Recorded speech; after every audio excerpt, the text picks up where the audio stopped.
is how the assassination attempt on Donald Trump unfolded while speaking at an election rally in Pennsylvania. Doors opened for the event in the town of Butler, around 50 minutes north of Pittsburgh, around 1 p.m. Eastern Time.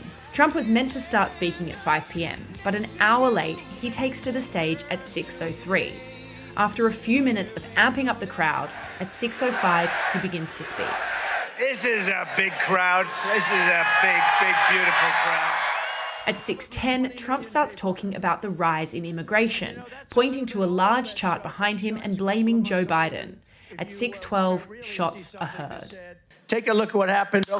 Trump puts his hand up to his ear and then immediately ducks behind the lectern. The crowd screams and crouches down. A number of Secret Service agents run on stage and dive on the former president. One crowd member has been killed.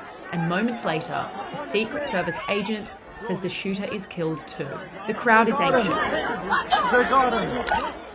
but begin to cheer as Trump is lifted up. As the agents try to take him off stage, the bloodied former president says, Wait.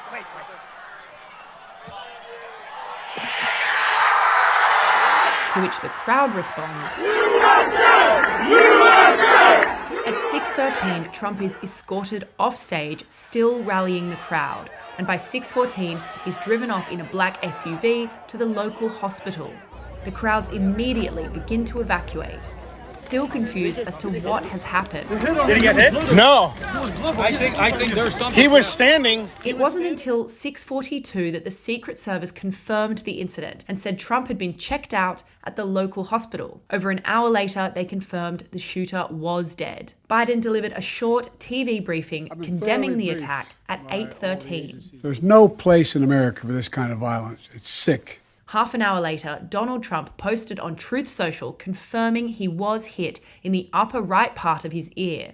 Around 9 p.m, Trump left the hospital in a motorcade, and shortly after midnight, he landed in New Jersey, on his way to his golf club, and walks off the plane. Donald Trump took the stage in Butler, Pennsylvania just after 6 p.m.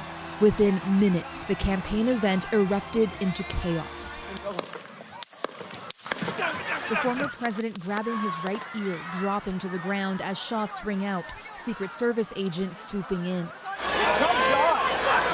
Moments later, after word the shooter had been killed, Trump helped to his feet, blood across his face, seeming to yell, "Fight, fight," before being whisked away. My son's like, God, get down. And next thing you know, everybody around us was down. This frantic cell phone video captures the shooter, positioned with what appears to be an AR-15 style rifle, opening fire. Perched on a rooftop less than 150 meters from where Trump was speaking, the vantage point somehow left unsecured despite its clear line of sight to the stage.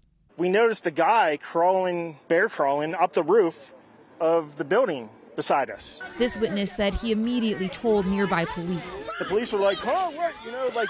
Like they didn't know what was going on. We're like, "Hey, right here on the roof, we can see him from right here. We see him.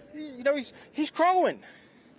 And next thing you know, I'm thinking to myself, why is Trump still speaking? Why have they not pulled him off the stage? Reports say the gunman pointed his rifle at a local police officer who pulled himself onto the roof but was unable to stop the shooting. Take a look at what happened. Here, a Secret Service sniper lifts his head, appearing to notice the gunman, but only just before the shooter fires. Law enforcement officials grilled on the security failures at a late-night press conference after the shooting. There's going to be a long investigation into exactly what took place and how the individual was able to get access to the location. As panic took over the crowd, Trump was rushed to his vehicle, then to a local hospital. He later posted on social media that he was shot with a bullet that pierced the upper part of his right ear. I heard a whizzing sound, shots, and immediately felt the bullet ripping through the skin. One rally goer, a former fire chief, Corey Comparator, was killed, while two other men in the crowd were critically injured. The people in the bleachers behind us, somebody got popped, somebody got killed, somebody died, somebody got shot. Like, this close to where we were. Those bullets I pray to God for these people's families. Oh my God.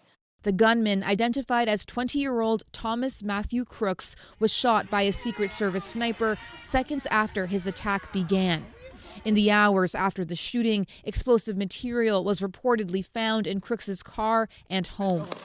His motive is so far unknown, but in a country with so much division and anger, this shooting is being linked to the politics of this perilous moment.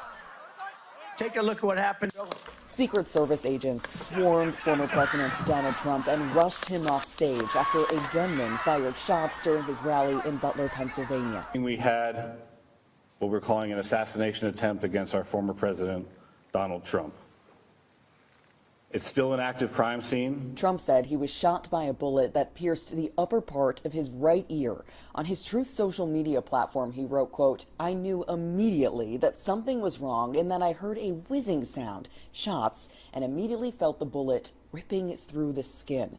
A New York Times photographer captured this image of what appears to show a bullet racing by the former president's head. The FBI identified the gunman as 20-year-old Thomas Matthew Crooks of Bethel Park, Pennsylvania.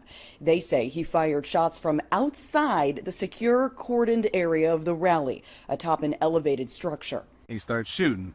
Bow, bow, bow, bow. About 4 to 5 shots rang out. Law enforcement converged on Crooks' family's suburban Pittsburgh home overnight. They asked us to leave our house. They told us it was a state of emergency. No warning. They just knocked on the door in the middle of the night. Officials say the gunman fired 6 to 8 rounds from an AR-15 assault rifle before he was shot and killed by a member of the Secret Service counter-assault team. The FBI called it, quote, surprising that he was able to fire at the stage before he was killed. We do not currently have an identified motive, although our investigators are working tirelessly to attempt to identify what that motive was. Last night's rally in Pennsylvania was former President Trump's last before the Republican National Convention gets underway here in Milwaukee. Right now, plans are underway to expand the security perimeter around this venue. President Biden spoke with Trump Saturday evening. He condemned the attack. There's no place in America for this kind of violence. It's sick. It's sick. Trump was treated at a local hospital. He returned to his golf club in New Jersey early this morning. We are hearing from the man who took the now viral video of the suspected shooter, sharing his experience as the chaos unfolded on Saturday night. Fox 25's Keith Daniels takes us through his perspective. Well, the man who captured images of that suspected gunman on the roof that day says he believes law enforcement could have done more to stop that deadly shooting. His thoughts as he describes to me what he saw that day. There are images that won't soon be forgotten. Suspected killer, 20-year-old Thomas Crooks, on the roof of a building, taking aim. When I seen him holding the gun like he was taking aim, I thought, oh my God, this guy's about to shoot into the crowd or something. So I turned my phone on. Mike DeFriscia said he started recording on his cell phone. The still photo grabbed from that video. Yeah, we had just got there a little bit late. He and his wife Amber live in Crawford County, Pennsylvania. They were at the Trump rally in Butler Saturday.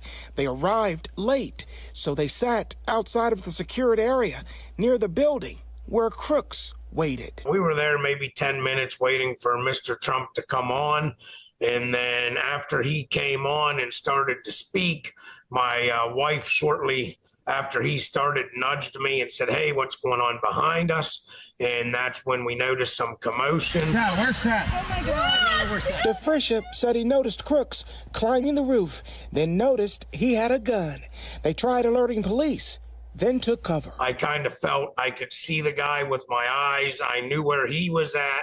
I got me and my wife behind a big tree, and I felt that we were safe. Then you see the gun, you're like, oh my God, we have to hide.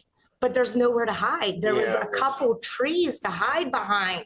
So you didn't know whether to hit the deck or run or just stand still. It's very chaotic in them split seconds. If you want to really see something, this chaos after gunfire.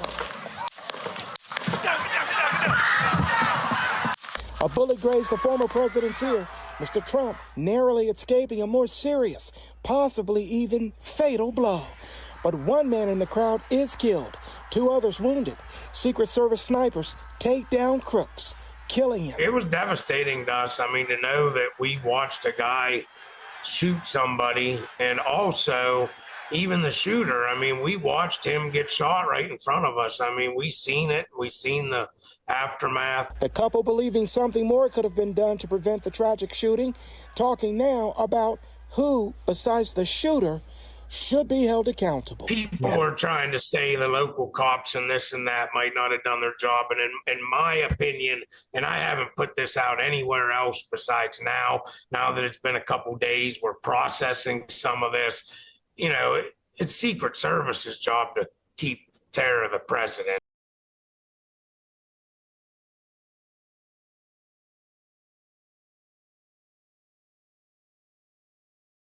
Well, after what happened, Mrs. DeFriscia says she doesn't believe that she will be going to any more rallies, but her husband says he will, believing what happened was an isolated event. Reporting tonight, Keith Daniels, Fox 45 News. I'm Kai Jackson. Thank you for watching. Here's another video to watch. Also, please take a moment to subscribe to our channel.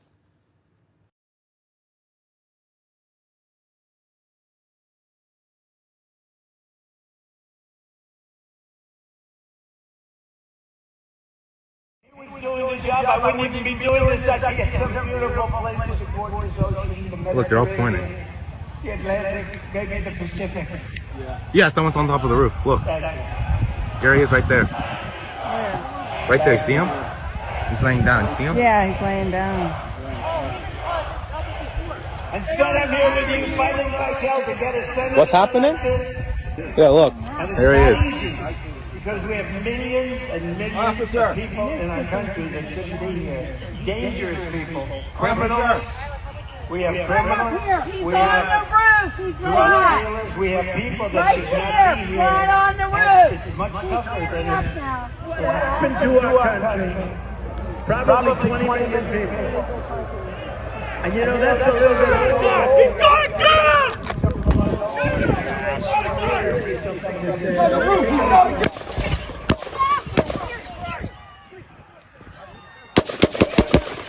Stay under here. He's on top of the roof. Don't go over there.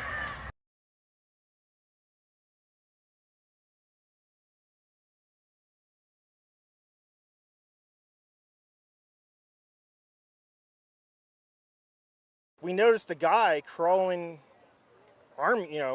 bear crawling up the roof of the building beside us, 50 feet away from us.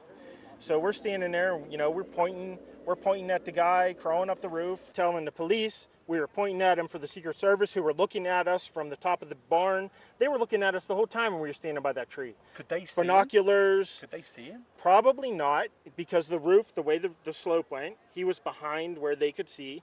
But why is there not Secret Service on all of these roofs here?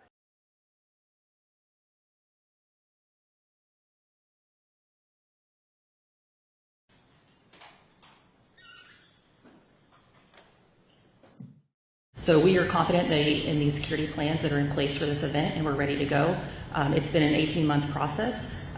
We've worked together over that 18 months to develop operational security plans for any and all aspects of security related to this event.